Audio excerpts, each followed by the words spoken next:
Hello मेरे प्यारे बच्चे एवं बच्चियों, आप सभी का स्वागत है आपके अपने चैनल ज्ञानी बाबा 875 में। मैं दुर्गेश सर फिर से एक बार आप लोगों के लिए बहुत ही महत्वपूर्ण प्रश्नों को एकदम छांट छांट के लाए हैं। ऐसे प्रश्न जो आपके बोर्ड एग्जाम 2024 में पूछे जा सकते हैं। इससे पहले भी एक वीडियो हमने डाल चुके हैं, जिसका कि लिंक आपके डिस्क्रिप्शन में मिल जाएगा। वहां से भी जाके आप उस वीडियो को देख सकते हैं, जिसमें कि 8 प्रश्न है, बहुत ही महत्वपूर्ण प्रश्न है। आइए देखते हैं और भी कुछ प्रश्न यहाँ पर। देखिए ये जो प्रश्न है क्या है कि भारतीय संविधान की प्रमुख विशेषताओं का वर्णन करें। भारत की जो संविधान है उनकी जो प्रमुख विशेषताएं हैं उनका वर्णन करें ना।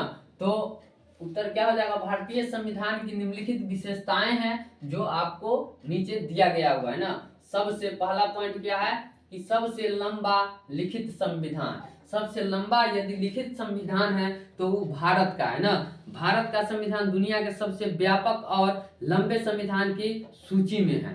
भारत का जो संविधान है वो क्या है कि दुनिया के सबसे व्यापक और लंबे संविधान की सूची में है। हमारे संविधान में 12 अनुसूचियां और 448 अनुच्छेद है।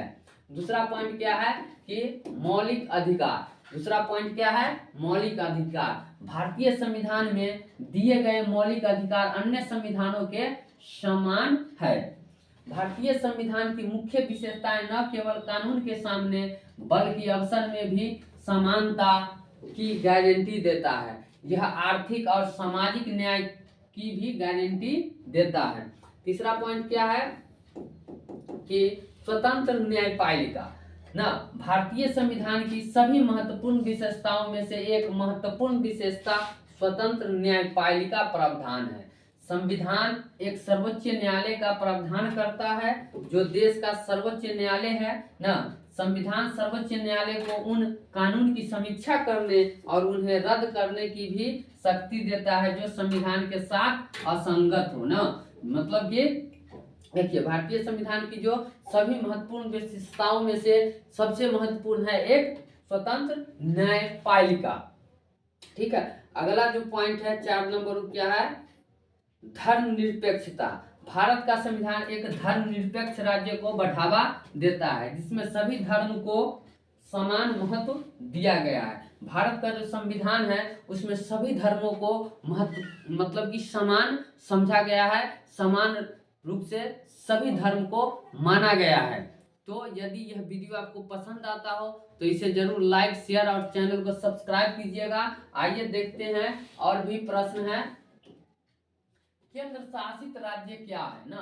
केंद्र शासित राज्य तो देखिए वह क्षेत्र जहां का प्रशासन सीधे तौर पर केंद्र सरकार के द्वारा चलाया जाता है। मतलब जो केंद्र सरकार है उनके द्वारा सीधे तौर पर जहां का शासन व्यवस्था चलाया जाता है उस प्रदेश को केंद्र शासित प्रदेश कहा जाता है।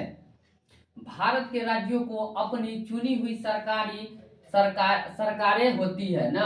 भारत के जो राज्य हैं उनके अलग अलग जो सरकारें होती है, लेकिन केंद्र शासित प्रदेशों में सीधे सीधे भारत सरकार का शासन होता है। और केंद्र शासित जो भी प्रदेश है उनमें डायरेक्ट किनका शासन होता है? तो केंद्र सरकार का शासन होता है।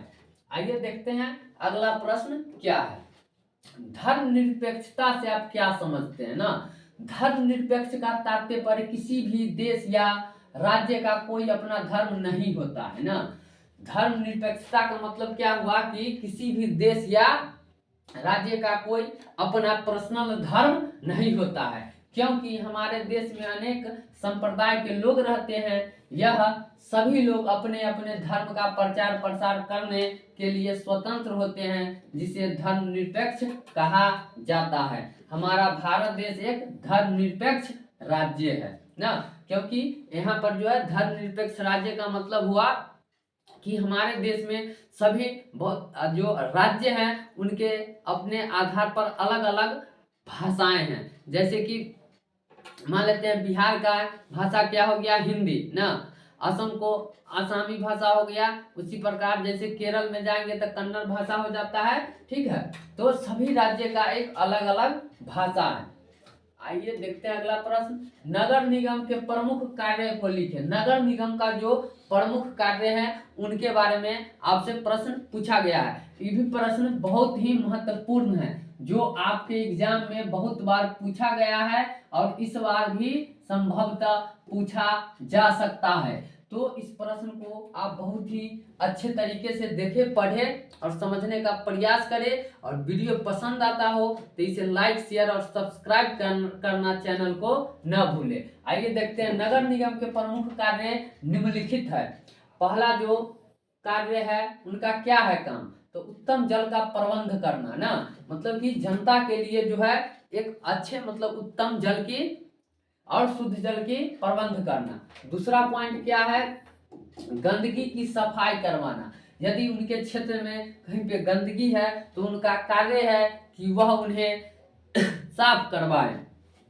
तीसरा पॉइंट क्या है, तीसरा जो पॉइंट है वह मानव एवं पशु के लिए अस्पताल का निर्माण करवाना।